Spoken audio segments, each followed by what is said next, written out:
Here is the response, everybody. Dear Ms. Wiley and Ms. Davis, I'm writing to respond to your emails from earlier today. I was stunned to see that the Judiciary Committee noticed Judge Kavanaugh's vote for Monday morning. In the midst of our ongoing discussions regarding the terms and conditions under which Dr. Christine Blasey Ford could testify before the committee. Incredibly, you did so well before the 10 p.m. deadline. You had arbitrarily imposed just hours before.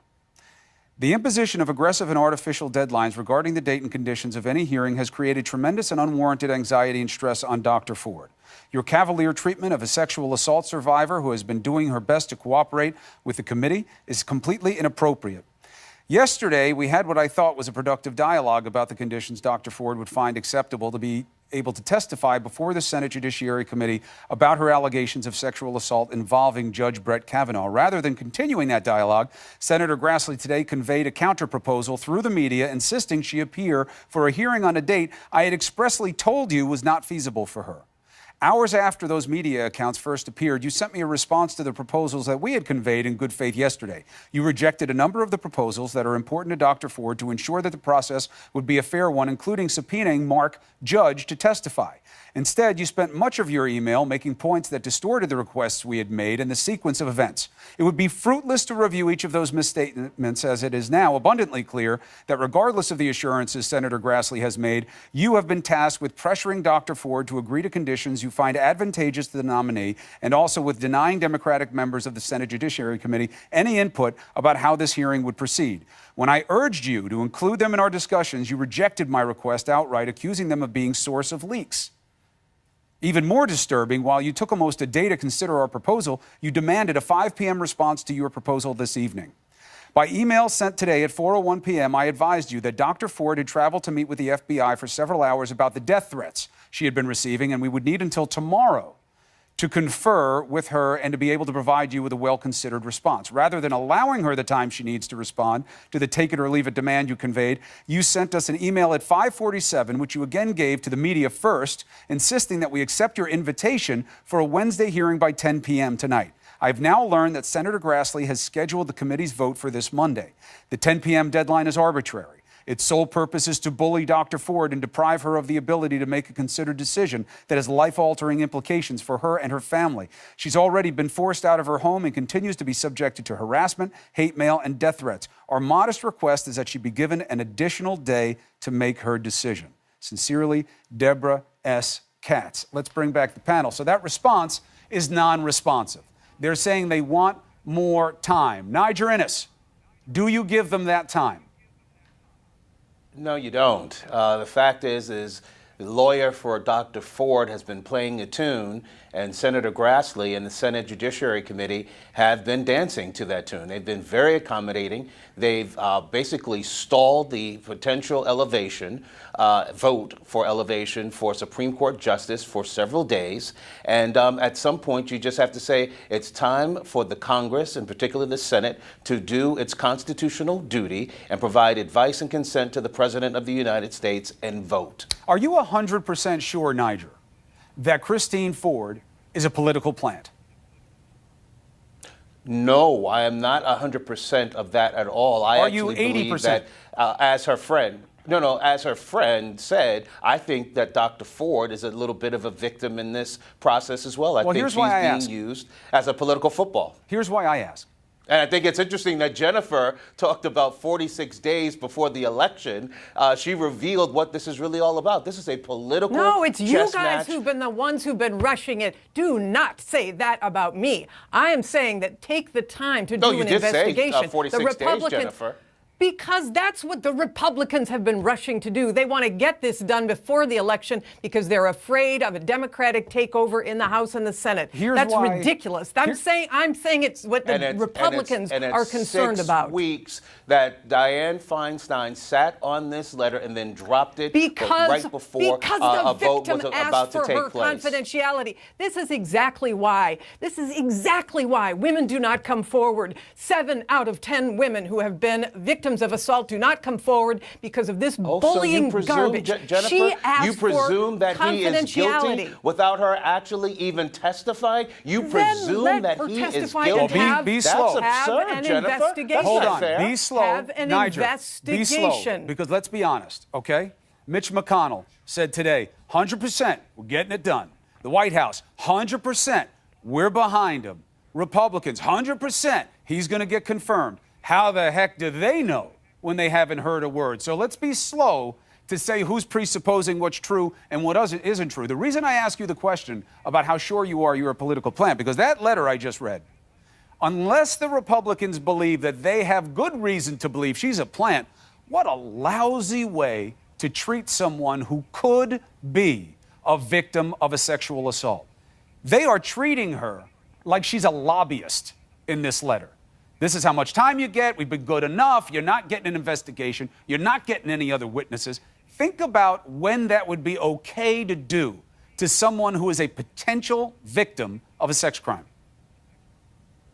I think what they have done, actually, I think it's quite different than that, Chris. I think that they have been extremely accommodating. No witnesses. And, regardless of no investigation. No, they have not. Nothing. Again, there has to be a presumption of innocence on the part of, of course, we know that's the foundation of our judicial system. Right, but we're not at trial. But even if it were, Niger, then how do you test the presumption of innocence? If you can't have any witnesses and you can't have any investigation, all you get is a he said, she said. One of them has to fold, basically, to know anything, right? What you do is you do what the Senate committee is doing, which is providing her stopping the process, stopping a constitutional process for one of our branches of government, and giving the alleged victim, the potential victim, an opportunity to be heard. I think it's interesting that she wants, that her lawyer or her team want the potential Supreme Court justice to speak before she does. And that's bizarre to me. She's the one making the accusation. There was going to be a scheduling. Go ahead. Go ahead, Jennifer. This is so outrageous to me. If you want to really get to the truth, then you have an investigation. Let him take a polygraph to prove that he's innocent. Let him invite some witnesses forward. Let the Jennifer, FBI a polygraph is not reopen his admissible in background court. check. We're not in court. It isn't a court proceeding. I'm saying she has done everything she can to demonstrate that her story is true within the power that she has. He has done nothing other than deny. So the Senate sets up this he said, she said. And now we learn tonight, that there has been this whole side effort to smear her character by this guy, Ed Whalen, who has been apparently affiliated with Judge Kavanaugh and says he's not coordinating, but what he's done is create this false story that she's mixed up and that she's obviously means some other person that he was tweeting about today. And we learned that he found out about her identification and her name before even the Washington Post story was out. So there's a whole lot of coordination going on to smear her name before she even gets to Washington, D.C. The politics are embarrassing. It's a smear campaign against her. The timing on the Democratic side smells bad. I get the request for anonymity, smells but awful. It doesn't smell good. But what's going on here on the other conspiracy. side smells badly also. And here's the only reason I care. Ordinarily, I'd say, what else is new? This is how it is down there. We need some kind of change to the dynamic. However, this ain't normal politics because these types of situations have to be handled with care. Can the allegation be false? Yup. Can it be faked? Can it be made up? Yup. How do you know if you only hear from the he said and the she said in this situation? That's what I don't get, Niger. That's what I've never gotten from Judge Kavanaugh's perspective. God forbid I ever found myself in his position. I'd be saying, whoa, whoa, whoa. I want an FBI investigation. I want everything dug up. Investigate everybody. Talk to everyone she says is relevant because I had nothing to do with this. I wasn't there. I've never done anything like this in my life. Let it get all out there. I want no doubt. And your side is starving him of that. I would say, God forbid that we create a new standard that an allegation that is nearly 4 decades old can stop a constitutional What would we do with church scandal cases then? So those kids shouldn't come forward when they're abused? No, you are absolutely free to come forward. And you're free, and obviously Senator Grassley is bent over backwards. The Senate Judiciary Committee is bent over backwards to accommodate Dr. How have they bent Ford. over backwards? But they don't have an But it's not investigation. bent over They've backwards.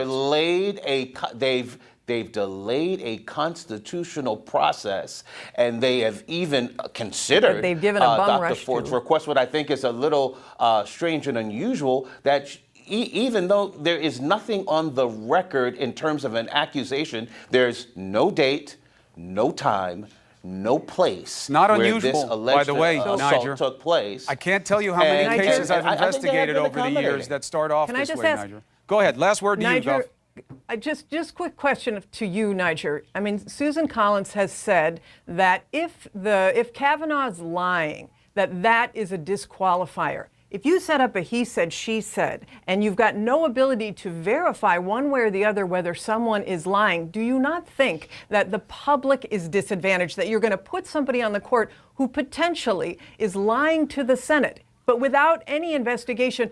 Forget even the past stuff. How do you know whether he's lying or not unless you have an investigation? How do you know whether he's telling the truth unless you have an investigation? If this man, if it's disqualifying to lie and there's no means to test it, then I think the U.S., the judiciary is, I can't even find the words. Well, answer the question. And, well, I believe that this process, which has gotten a tremendous hearing in the media, and is based on a letter that was passed from Dr. Ford, who I believe collaborated with Stanford University professor or professors, and was given to a congresswoman, that was then given to Dianne Feinstein and then leaked by a staffer on this on the Democrat side. You don't know who was. I think you don't know who. no, that's what it's alleged, that it was a told Whalen? Democratic staffer that leaked this. And here is the question: On which side? what point? I mean, let's say that they give her until Friday, and then she says, "No, I don't want to testify on Friday." And then Monday. She's and asking then for one Wednesday. more day. At what point? She's asking for at one more what day. For point one do you day. draw She's asking the for one day. line? She's asking for one day. Hold her to that. But then her lawyer will ask for more. And she doesn't get it. You You ask ask for for one day, and then that's it. I actually believe that this believed trauma that took place. By the way, I think, Jennifer, you and I might agree that Dr. Ford actually believes that something occurred some 35 years ago. Was it Kavanaugh? I absolutely don't believe that it was. I don't. Well, you're not believe going to that know it was. after the Here we testimony. I take him at his word. That's the problem. But we got to leave it there for time. Let's get to the truth and testify. Well, but you can't get to the truth if Let's all you get have to is the he said, truth she and said. You know how investigate. many cases would never get made that way? If you were at trial with all the benefits of that system. But we have to leave it there.